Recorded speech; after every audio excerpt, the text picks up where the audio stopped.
कुछ बच्चे जिनके मन में आ रहा है ड्रॉप। अब कोई बच्चा, एक बच्चे का मैसेज आया, उसके 95 परसेंटाइल थे, ठीक है, 95 परसेंटाइल थे, और वो बच्चा बोल रहा है कि सर मेरे से तो जेईई एडवांस होगा ही नहीं, तो मैं छोड़ देता हूं और मैं ड्रॉप ले लेता हूं। पॉजिटिव रहिएगा, नेगेटिव करने के लिए हजारों लोग मिलेंगे बेटा। मैं बार बार हैंड होल्डिंग के लिए नहीं आऊंगा कि नहीं बेटा। प्राइवेट कॉलेज, एक बच्चे ने लिखा नोएडा का नाम, ठीक है। कोई भी कॉलेज, कोई भी ब्रांच की गुड और बैड, कुछ बच्चे नाम लिख रहे हैं, गुड और बैड के बारे में बता रहे हैं, सिर्फ विल डिसाइड। कट ऑफ थी ना 93.4 जनरल के लिए थी परसेंटाइल कट ऑफ, ठीक है, फॉर जेईई एडवांस। ठीक है, शाम को मेरी क्लास भी है, बट मैं चाहता हूं कि हम लोग आराम से ही बात करें, कोई दिक्कत वाली बात नहीं है, ठीक है। 93.4 थी, यस और नो, यस और नो, है ना। 93.4 जो मुझे पता लगी, ये आई थिंक कट ऑफ थी। और लास्ट ईयर की जहां तक मुझे याद है, that was 93.2 percentile last year, ठीक है। ये आपके लास्ट ईयर की थी, ठीक है, ये आई थिंक लास्ट ईयर की आपकी परसेंटाइल थी, यस। हाँ, अब देखो, होपलेस हो सकता है, गिल्ट हो सकता है, हाँ, बर्नआउट फील हो सकता है, बहुत सारी आपकी फीलिंग रहेंगी। मैं एक भी आपकी फीलिंग को डिस्कार्ड करने के लिए यहां पर नहीं आया हूं, ठीक है। आप में से कई सारे बच्चे प्रयास से पढ़े होंगे, कई सारे बच्चे लक्ष्य 1 से पढ़े होंगे, 2 से पढ़े होंगे। अब अगर आप मेरे को सुन रहे हैं तो आप सारे के सारे मेरे स्टूडेंट हैं। मैं आपकी कोई भी फीलिंग को डिस्कार्ड करने के लिए यहां पर नहीं आया हूं। मैं ये नहीं बोलूंगा कि भाई जो तू फील कर रहा है तू पहले अपनी गलतियां सोच, नहीं, ठीक है, वो फीलिंग जेन्युइन है। लेकिन यस, अगर आगे आपके और भी एग्जाम निकल के आ रहे हैं, आपने और भी फॉर्म्स भरे हुए हैं, अगर आप जेईई एडवांस के लिए क्वालिफाई कर रहे हैं, तो अब यहां से हमें क्या क्या चीजें करनी चाहिए with the learning from the past, ये हम लोगों को मिल करके एक बार डिसाइड कर लेना चाहिए। कुछ बच्चे जिनके मन में आ रहा है ड्रॉप, अब बताइए, आप सभी लोगों के मन में, कुछ बच्चों का होगा कि सर मेरे मन में आ रहा है कि मैं ड्रॉप लूं। कितने बच्चों का ये आ रहा है? अभी भी मेरे को बहुत सारे बच्चों का मैसेज आया जो क्वालिफाइड फॉर जेईई एडवांस है, बट दे आस्क्ड मी कि सर क्या मुझे ड्रॉप लेना चाहिए, क्योंकि मेरे को नहीं लग रहा मैं कर पाऊं। मैंने सभी को एक लाइन लिखी, नो ड्रॉप, नो ड्रॉप। आप ड्रॉप के बारे में सोचिए ही मत, क्योंकि अगर आप ड्रॉप के बारे में अभी सोच रहे हैं और आपके पास विकल्प है, बिलीव मी, आप अगले साल भी सेम सिचुएशन में रहेंगे, कुछ भी चेंज नहीं होने वाला है, राइट। कुछ बच्चे हैं यस, और कुछ बच्चे होंगे जो कह रहे होंगे नहीं सर मैं नहीं सोच रहा। अब मैं डिटेल में बात कर लेता हूं, ईमानदारी से बात करूंगा, विद्या कसम खा रहा हूं। बुरा लग जाए प्लीज आप ये मत सोचना कि मैं तुम्हें नीचा दिखाने के लिए या डिमोटिवेट करने के लिए बोल रहा हूं, राइट। मैं कभी भी इंटेंशनली और अनइंटेंशनली अपने बच्चे को डिमोटिवेट करना नहीं चाहता हूं, लेकिन यस, अगर सच्चाई कड़वी है तो मुझे बोलनी ही पड़ेगी, ठीक है। अगर जो भी बच्चा ड्रॉप के लिए सोच रहा है कि सर मुझे ड्रॉप लेना चाहिए, तो ईमानदारी से मैं आपको बता रहा हूं, पहला जो मेरा सवाल था रिग्रेट, अगर आपने सिर्फ रिग्रेट में ड्रॉप ले रहे हो तो गलत है, बिल्कुल गलत है, आपको नहीं लेना चाहिए। लेकिन अगर आप एक करेक्शन विंडो के साथ चल रहे हो कि हाँ यार, अगर आपने ये एनालाइज करा कि यार 11वीं 12वीं में हमसे क्या गलतियां हुई, मुझे क्या नहीं करनी चाहिए थी, अगर आपके कोर में वो बस चुकी है कि यार बस मैंने ये चीज नहीं करी होती तो शायद मैं थोड़ा बेहतर और कर लेता, अगर आपके अंदर करेक्शन विंडो है तो ही ड्रॉप लीजिएगा। अब मैं आपको एक और बात बता रहा हूं, कई सारे बच्चे, जब मैं एज अ ड्रॉपर बात कर रहा हूं, जब मैंने एज अ ड्रॉप लिया तो 2 प्रकार के बच्चे हमें क्लास में, ऑफलाइन में एक टीचर ने बात बोली थी, यहां पर किसी भी सेंस में बोली हो, उन्होंने बोला यहां पर 2 प्रकार के ड्रॉपर बैठे हैं, एक जिनको अच्छा नहीं मिला और जिनको कुछ नहीं मिला, समझ रहे हो। अब मैं आपको वो वाली बात तो मैं बिल्कुल बोलूंगा ही नहीं, क्योंकि मैंने अपनी लाइफ में बहुत सारे ऐसे बच्चे देखे हैं, प्रयास से निकले हुए बच्चे देखे हैं, जिनको कुछ नहीं मिला था फिर भी उन्होंने बहुत कुछ पाया। आज वो जब अपने कॉलेज से बाहर निकले हैं तब मैं समझ पाता हूं कि हाँ यार, ये फर्स्ट अटेम्प्ट में अगर आपको या सेकंड अटेम्प्ट में अगर आपको हार मिली जो आप समझते हैं, लेकिन अगर आपने मेहनत करना नहीं छोड़ा तो आप कहीं ना कहीं बहुत बेहतरीन कर ले जाते हैं, ठीक है।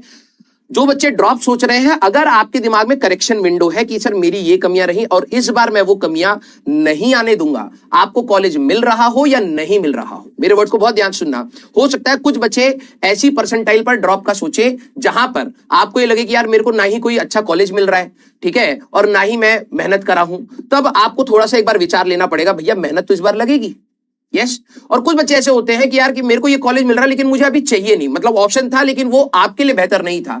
तब आप डेफिनेटली सोच सकते हैं, क्योंकि आप वहां तक अगर पहुंचे हैं तो मेहनत से पहुंचे हैं, कुछ करेक्शन विंडो रख करके आप बिल्कुल ड्रॉप ले सकते हैं। देखिए भाई, ये सवाल आप लोग मेरे से जनवरी से पूछ रहे हैं, जनवरी से पूछ रहे हैं। मैंने जनवरी से आपके रिजल्ट तक बोला है नो ड्रॉप, नो ड्रॉप, क्योंकि अगर आपके दिमाग में सेकंड विकल्प बना, डेफिनेटली आप पहले विकल्प के ऊपर एनर्जी नहीं लगाएंगे। ठीक है, आप अपना बेस्ट दे लीजिए। आज आपकी जो भी कमियां हैं, आपने अपने जीरो से ड्रॉप नहीं लेना है। अगर आप उससे ऊपर जाकर के कहीं पर सीख करके बैठे हैं उस क्लास में, जब भी आप ड्रॉप लेंगे, कहीं से भी आप ड्रॉप लेंगे, तो आपको बेनिफिट ही होने वाला है। और मैं चाहता था कि आप इस तैयारी में एटलीस्ट अपना मैक्सिमम आउटपुट के साथ एग्जाम दीजिए, सो दैट जब डिसीजन बनाने का दिन आएगा तो आप इतना पावरफुल फील करेंगे कि यार मैंने मेहनत करी है, ये मेरी कमियां थी। अगर मेहनत ही नहीं करी होती तो कभी कमियां पता ही नहीं लगती। आप ड्रॉप सिर्फ इसलिए ले रहे होते कि भैया अब कुछ मिल ही नहीं रहा है, कुछ समझ ही नहीं आ रहा है, एक और साल दे लेते हैं, उसमें फंस जाओगे। आपको अपनी कमियां फोर फ्रंट पर पता होनी चाहिए कि यार ये मेरे अंदर कमियां रही हैं और मैं इसको बेहतर करके निकलूंगा, तब जाकर के आपके लिए ड्रॉप बनता है, अदरवाइज ड्रॉप नहीं बनता है, बिलीव मी। अदरवाइज आप एक साल बर्बाद कर लेंगे। और जिन बच्चों के दिमाग में यह है कि अगले साल मेहनत पे नहीं सोच रहे हैं, अगले साल मैं इससे बेहतर बन जाऊंगा, बिलीव मी, आप जैसा आज या एग्जाम से पहला फील कर रहे थे, एग्जैक्टली सेम फीलिंग होएगी, सेम। कोई 0.1% का चेंज नहीं होने वाला। क्योंकि जब आप एग्जाम से पहले बैठेंगे तो आपको डर लगेगा, आपके टेस्ट में मार्क्स नहीं आएंगे, आपका बैकलॉग हुआ होगा, कुछ टॉपिक्स छूटे होंगे, कुछ टॉपिक में कॉन्फिडेंस नहीं होगा, कुछ ही टॉपिक्स आते होंगे, याद की चीजें भूल रहे होंगे। ये जेन्युइन नॉर्मल इश्यूज है किसी भी तैयारी में, किसी भी तैयारी में। आप सिर्फ जेई की बात कर रहे नहीं, नीट की बात है, हमारे पास कैट की बात है, यूपीएससी की बात है, सीए की बात है, आप किसी भी एग्जाम में चले जाए, एसएससी की बात है, हर एग्जाम में एक जेन्युइन पढ़ाई करने वाले बच्चे को ये प्रॉब्लम्स आती ही आती हैं। ठीक है, तो अगर आप ये सोच रहे हो कि भाई आखिरी में बस मेरे को अच्छी फीलिंग नहीं आ रही थी क्योंकि मेरा कबाड़ा हो रखा था, इसलिए मैं ड्रॉप ले रहा हूं, बिलीव मी अगले साल आप सेम फीलिंग के साथ होंगे। प्रॉब्लम यह है कि आप पूरे साल भर अपना करेक्शन रखते हैं या नहीं रखते हैं, पूरे साल भर आप कंसिस्टेंटली सारी चीजों को सुनते हैं या नहीं सुनते हैं, ये एक्चुअली में मैटर करता है। तो आप सभी लोग, जो भी आपका डिसीजन रहे, मैं किसी को किसी चीज के लिए नहीं बोलूंगा, मैं अभी भी मतलब इसके साइड में इंक्लाइंड हूं। आपके पास अगर अभी भी कोई ऑप्शन बच के निकल रहा है, आपने कोई फॉर्म्स भरे थे, उनका एग्जाम्स बचा हुआ है, और अगर आप जेईई एडवांस के लिए क्वालिफाइड है, अब कोई बच्चा, एक बच्चे का मैसेज आया, उसके 95 परसेंटाइल थे, ठीक है, 95 परसेंटाइल थे, और वो बच्चा बोल रहा है कि सर मेरे से तो जेईई एडवांस होगा ही नहीं, तो मैं छोड़ देता हूं और मैं ड्रॉप ले लेता हूं। ठीक है, अब यहां से दो आंसर निकल रहे हैं, जो तेरे को उठाने हो उठा लेना। 96 के लिए भी है, 97 के लिए भी है, 98 के लिए भी है, 99, क्योंकि हर बच्चे को ऐसा लग सकता है कि यार मेरे को जो चाहिए था वो नहीं मिल रहा है। मैं यहां से अब आपको एक बात बोल रहा हूं, आप ये समझिए कि आप, बहुत प्रैक्टिकल बात बोल रहा हूं, और प्लीज अगर आपको समझ आ जाए तो एक बार दिल बनाना, क्योंकि मैं चाहता हूं कि आप मेरी इस फीलिंग को समझे। ठीक है, अगर आप 25 दिन अपनी जान लगा करके पढ़ना नहीं चाह रहे हैं, 25 दिन, 20-25 दिन बचे हैं हमारे पास जेईई एडवांस में, आपके पास विकल्प है। अगर आप 25 दिन अपनी एनर्जी सही से नहीं लगाना चाह रहे हैं, तो क्या गारंटी आप एक साल और लगा लेंगे? सोच लीजिए एक बार, और बहुत प्रैक्टिकल बात कह रहा हूं। आपके पास 25 दिन है, आप यहां अपना बेस्ट देने के लिए हिचक रहे हैं, तो आपको लग रहा है कि आप एक साल पूरा बेस्ट पर निकालने जाएंगे? सोचिए और जवाब दीजिए, एक बार सोच लीजिए। आपसे कोई क्या, मैं आपसे क्या डिमांड कर रहा हूं? मैं आपसे ये डिमांड कर रहा हूं, आपके पास अपने विकल्प है, मत सोचो ड्रॉप का भी। आपके पास विकल्प है, give your best in your exams, give your best in your exams. फिर उसके बाद अगर आपको लगता है, भी हो सकता है कई बच्चे ऐसे होंगे जिन्होंने कोई फॉर्म नहीं भरा और जिनका ये माइंडसेट क्लियर है कि नहीं सर अब मैं तो ड्रॉप ले रहा हूं, well done, well done, because this is a well thought decision भाई। जस्ट हैफजर्डली आपने डिसीजन नहीं लिया है, वेल थॉट डिसीजन अगर है तो वेल डन। आप ड्रॉप में जाइए, अपनी पूरी एनर्जी लगा करके कंसिस्टेंट होकर के टीचर के साथ लगिए और एक साल झोंक दीजिए इस तैयारी में, कोई दिक्कत वाली बात नहीं है। लेकिन यस, कंफ्यूज स्टेट में अगर आप हैं और आप ये सोच रहे हैं कि ड्रॉप एक इजी मेथड होगा यहां से एडवांस तक का, नहीं होगा। अगले साल सेम इस टाइम पर आपको ये फीलिंग आएगी ही आएगी। ठीक है, आपको जब एडवांस के सवाल कराए जाएंगे तो कई बच्चों के कमेंट्स में भी उस पर भी आऊंगा, वरुण वाले पर, तो वो कमेंट्स आपके फिर से निकलेंगे, अंदर से फिर से निकलेंगे। आप 25 दिन कंसिस्टेंट होने में हिचक रहे हैं, कंसिस्टेंट होने के लिए 25 दिन आपसे डिमांड करा जा रहा है कि भाई तुमने पूरा हाथी दरवाजे से निकल गया, पूंछ अटकी पड़ी है भैया, तुम वो 25 दिन के लिए कंसिस्टेंट होने में हिचक रहे हो और तुम कह रहे हो कि सर मेरे पास एक साल का विकल्प है। कैसी, ये कौन सी कॉमन सेंस है? मैं आपको कहता हूं, अगर आपका लास्ट कोई सी भी परसेंटाइल हो आपकी, आप जस्ट क्वालिफाई ही क्यों नहीं हो रहे अपने एडवांस के लिए, आप अपना बेस्ट दीजिए भैया, बेस्ट दीजिए। और यही सारी चीजें आपसे पहले भी बोली गई हैं और आज भी मैं वही आपसे बोल रहा हूं कि आपका रिजल्ट वाले दिन आप डिसीजन ले लीजिएगा भाई, लेकिन अपना बेस्ट दे करके निकलिए, अदरवाइज आपके अंदर ये चीजें रह जाएंगी और फिर आप डिसीजन बहुत कॉन्फिडेंस के साथ नहीं ले पाएंगे। यस यस सारे बच्चे,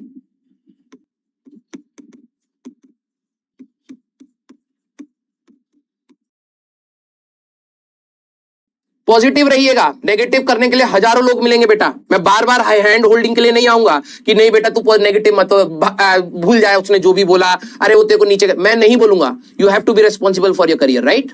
तो अब हम लोग अगर 10 दिन नहीं मिलते, 15 दिन नहीं मिलते, आपको होल्ड करना है इस सिचुएशन को। अब बताइए बेटा, वरुण वाले बच्चे, love you all, thank you so much and wish you all the best. आपके अंदर बहुत एनर्जी है, उसको चैनलाइज करके करिए। अब मैं दूसरे बच्चों से कुछ डाउट पूछूंगा। हाँ यस, अब बताइए सर, बिट्स कर लूं? बिल्कुल। आपके पास जो, देखो भाई, बिल्कुल अलग बात लगेगी, ठीक है, लोगों को पसंद नहीं आएगी। सच बताऊं, अगर आपको कुछ बेहतर भी मिल रहा है, बेहतर आपके हिसाब से है कि नहीं यार ये डुएबल है, करना चाहिए, इस कॉलेज को मैं ले सकता हूं, लेकर के निकल जाइए, इस तैयारी से निकल जाओ, ठीक है? लिटरली बता रहा हूं, अगर आपको कुछ मिल रहा है, ठीक है, और आपको लग रहा है कि यार ठीक है यार, ये ब्रांच या ये कॉलेज मेरे को जच रहा है, और बेहतर हो सकता है लेकिन जच रहा है, काम चलाया जा सकता है, निकल जाओ इस तैयारी से। सर आप तो ये तो अलग बात कह रहे हो। नहीं, मैं सीरियसली बता रहा हूं, क्योंकि डिग्रीज एंड आज की डेट में डिग्रीज किस कॉलेज के हो, किस ब्रांच के हो, आज की डेट में और 4 साल 5 साल बाद मैटर ही नहीं करेगा। सच बता रहा हूं, ठीक है? आपके अंदर क्या क्वालिटी है, आप कितने हार्ड वर्किंग है, कितने लर्निंग एटीट्यूड के हैं, लीडरशिप क्वालिटी कैसे है, फॉलो कैसे करते हैं, टीम के कैसी बिल्डिंग करते हैं, सारा खेल इस चीज का निकल के आता है। अगर आपको एक लग रहा है कि नॉमिनल अच्छा कॉलेज मिल रहा है, निकल जाइए इस तैयारी से, और जितनी एनर्जी और जितना आपके अंदर है ना कि भाई कि मैं कुछ करूंगा, कॉलेज में कर लीजिए। लेकिन यस, अगर आपके पास कोई विकल्प नहीं बचता है और आपके पास अभी ऑप्शंस हैं, कुछ फॉर्म्स आपने भरे हैं, तो प्लीज पूरी एनर्जी लगाइए कि इसी साल कुछ ना कुछ कॉलेज लेकर के निकल जाते हैं, ठीक है? हाँ सर 93.2 पर। अच्छा एक और चीज मैं आपको बता रहा हूं, ओम सर ने, ठीक है, ओम सर ने एक वीडियो बनाई है, जिनका बोर्ड्स में अच्छा नहीं हुआ था, वो जिनका बोर्ड्स अच्छा नहीं गया है उसके ऊपर, जिनकी बोर्ड्स की क्राइटेरिया 75 का ना होकर के 65 है, कहीं पे 45 है, किसी किसी में जेईई मेंस की परसेंटाइल कम में भी अच्छा कॉलेज, अच्छी ब्रांच, अच्छी प्लेसमेंट है। आप प्लीज उनके चैनल पर जाकर के, सर के चैनल पे, अब वो सारे ऑप्शंस तो मैं आपको नहीं बता सकता, सर का जो ओम सर का जो भी चैनल है, ठीक है, मैं टेलीग्राम ग्रुप पर डाल दूंगा। सर ने अभी रिसेंटली वीडियो बनाई है कि और भी ऐसे कॉलेजेस हैं जो बच्चों को पता ही नहीं होते, यार ये भी तो मिल सकता था जेईई मेंस से, और उनका पैकेज एंड ऑल सर ने 1 हफ्ता स्टडी करके पूरे कॉलेजेस की लिस्ट बनाई है। प्लीज आप उसको देखिएगा, क्या पता आपका उससे वहां से काम निकला है। तो 93.2 पर भी कुछ ऐसे सर बता रहे थे कि कुछ ऐसे कॉलेजेस हैं जिनसे काम चलाया जा सकता है और अच्छा चलाया जा सकता है, ऐसा नहीं है। हाँ, फीस का थोड़ा बहुत ऊपर नीचे होगा, वो सबका अलग है, लेकिन एक बार देखिए, क्या पता आपके लिए वो ऑप्शन बन जाए। यस सर, सीयूईटी और ड्रॉप, देखो भाई, सीयूईटी से आपको इंजीनियरिंग करने का चांसेस नहीं है। आप अपनी बेसिक साइंसेस कर सकते हैं, अच्छे कॉलेजेस से कर सकते हैं, यूनिवर्सिटीज से कर सकते हैं, ठीक है? तो मैं आपको बोलूंगा, अगर आपका एम हार्डकोर इंजीनियरिंग साइड में जाने का है, और तो फिर आप अपना ड्रॉप का सोचिए। अगर आपको लग रहा है कि नहीं सर, मैं अपना नॉर्मल बेसिक साइंसेस ले लेता हूं, साइड बाय साइड अपने इंटरेस्ट के हिसाब से मैं कोडिंग एंड ऑल वो सारी चीजें करके धीरे धीरे घुस जाऊंगा। डेटा एनालिस्ट की जॉब आजकल बहुत फेमस है, आप उसमें घुस सकते हैं, डेटा साइंस में घुस सकते हैं। तो अगर आपको लग रहा है कि आपने कहीं मैथ्स ले लिया, क्योंकि मैथ्स बहुत रिक्वायर्ड होती है, अप्लाइड मैथमेटिक्स आपको कहीं मिल रही है, या मैथ्स एज ए सब्जेक्ट मिल रहा है, तो आप वहां से लेकर के उस फील्ड में भी घुस सकते हैं, तो आप वो भी कर सकते हैं, ठीक है? ये वाली बात है सर। प्राइवेट कॉलेज, एक बच्चे ने लिखा नोएडा का नाम, ठीक है, या फिर ड्रॉप। आप समझिए इस बात को, आपका काम एक कॉलेज में उस ब्रांच से पैकेज लेकर के निकल रहा है। अगर आप ऐसे कॉलेज को देख रहे हैं, नाम तो बहुत है लेकिन जॉब नहीं है, भाड़ में गया कॉलेज भाई, किस बात का कॉलेज? क्यों मैं अपने 4 साल बर्बाद करूं एक ऐसी जगह पर जहां पर मैं पैसे दे रहा हूं, मेरे को पढ़ा भी नहीं रहा और मेरे को जॉब भी नहीं दे रहे। सारा खेल जॉब का है, ठीक है, तुम लोग सोचते थे ना मनी मनी क्यों बोलते हैं, क्योंकि मैं ये चाहता हूं कि तुम भी उस तरीके से अब सोचो, क्योंकि अब तुम अपनी फैमिली को सपोर्ट करने वाले हो 4 साल के बाद। तो आपको जॉब चाहिए, सिर्फ टैग नहीं चाहिए कॉलेज का। बहुत बड़े कॉलेज में चले गए, बिना जॉब के निकलोगे, कैसा लगेगा? कहां घूमोगे भाई? लिंक्डइन पर मेल करते रह जाओगे कि भाई जॉब है तो बता दो, जॉब है तो बता दो। बहुत फ्रस्ट्रेटिंग होता है। ऐसा कॉलेज चुनिए जहां से कॉलेज अच्छा हो या ना हो, जॉब मिल जाए, हमें खाली हाथ ना निकले उस कॉलेज से। छोटी जॉब लग जाए ठीक है भाई, 4, 5, 6 लाख जो लग जाए, अगर मैं वहां से निकल करके बेहतर कर सकता हूं तो वो करेंगे। Yes sir, WBJE relevant to mains और नॉट? यस, बिल्कुल रेलिवेंट टू मेंस है। मेंस लेवल के आसपास ही आपको WBJE का एग्जाम मिलेगा। NIT वर्सेस ड्रॉप, अब NIT में आपको क्या मिल रहा है ये भी मैटर करता है। आपको जो चाहिए भाई, वही कह रहा हूं बार बार, आपको अगर लगता है कि यार मेरे को मैकेनिकल मिल रही है, मेरे को मैकेनिकल ही चाहिए थी, मेरे को कॉलेज का टैग नहीं चाहिए था, मेरे लिए ब्रांच इंपॉर्टेंट थी और मेरे को मिल रही है मैकेनिकल, और यहां से एक ऐसा पैकेज लग रहा है, मैं खाली हाथ नहीं निकल रहा हूं, go for it, don't take a drop. लेकिन अगर आपको लग रहा है कि यार मेरे को नहीं चाहिए था ये, ठीक है, मेरे को बेहतर करना था, मैं बस कॉम्प्रोमाइज कर रहा हूं, मेरे को नहीं जाना इस फील्ड में आगे, तो भाई ले लो ड्रॉप। फिर अगर आपके अंदर वो है कि मैं इंप्रूव करना चाहता हूं, कोई भी कॉलेज, कोई भी ब्रांच की गुड और बैड, कुछ बच्चे नाम लिख रहे हैं, गुड और बैड के बारे में बता रहे हैं, सिर्फ placement will decide, only placement. Sir fees ज्यादा है, प्लेसमेंट अच्छी है, झेल ले जाओ, सीधा खेल बता रहा हूं। अगर मान लो कोई कॉलेज की फीस आपको लग रही है यार ये तो ज्यादा है, लेकिन प्लेसमेंट भी दे रहा है, तो तुम निकाल ले जाओगे भाई। अगर आपकी जॉब लग जाएगी ना, बिलीव मी, जॉब लग जाएगी तो ठीक है, कुछ बच्चे स्टूडेंट लोन लेते हैं तो आप स्टूडेंट लोन को भी निपटा ले जाओगे, लेकिन कोई कॉलेज फ्री में तो पढ़ाने नहीं वाला, पैसे तो हर जगह लगने हैं। और तुम एक जगह कह रहे हो कि सर यहां पे 6 लाख लगेंगे, एक जगह 12 लाख लग रहे हैं। मैंने कहा अच्छा, तो 6 लाख में प्लेसमेंट है नहीं सर, चांसेस कम है, लेकिन ये सस्ता है। और 12 लाख में सर जॉब लग सकती है, बहुत अच्छी नहीं लग सकती है, तो भाई 12 लाख का लेना भाई, कम से कम जॉब लगने के चांसेस तो है। और जॉब लग गया तो तू रिपे कर लियो भाई, इतनी रिस्पॉन्सिबिलिटी तो उठानी पड़ेगी, यस और नो, है ना? हमेशा अपने पेरेंट्स पर थोड़ा ना डिपेंडेंट रहोगे, तो इतनी रिस्पॉन्सिबिलिटी तो 24-25 की एज से उठानी पड़ेगी आप सभी लोगों को, तो be prepared for it. Clear सारे बच्चे? यस। अब यहां से कितने बच्चे एडवांस के लिए क्वालिफाई हो गए हैं, मी लिख दीजिए जो। Yes, first of all congratulations, ठीक है, फर्स्ट ऑफ ऑल दिल से बोल रहा हूं, congratulations to each and every one of you, ठीक है। देखो होता क्या है, जब हम लोग लाइफ में कुछ चीजें अचीव करते हैं ना, तो अचीव करने के बाद लगता है कि यार ये तो कोई भी कर लेता है यार, मैंने कोई ज्यादा तो कुछ नहीं करा है।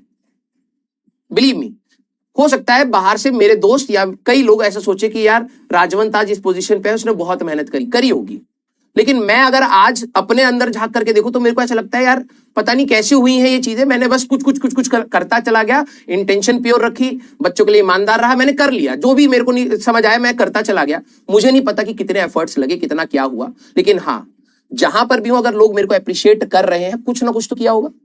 वही मैं आपको कह रहा हूं, आप अंदर अगर एक बार झांकेंगे, literally this was 2 years was help for you, I know that.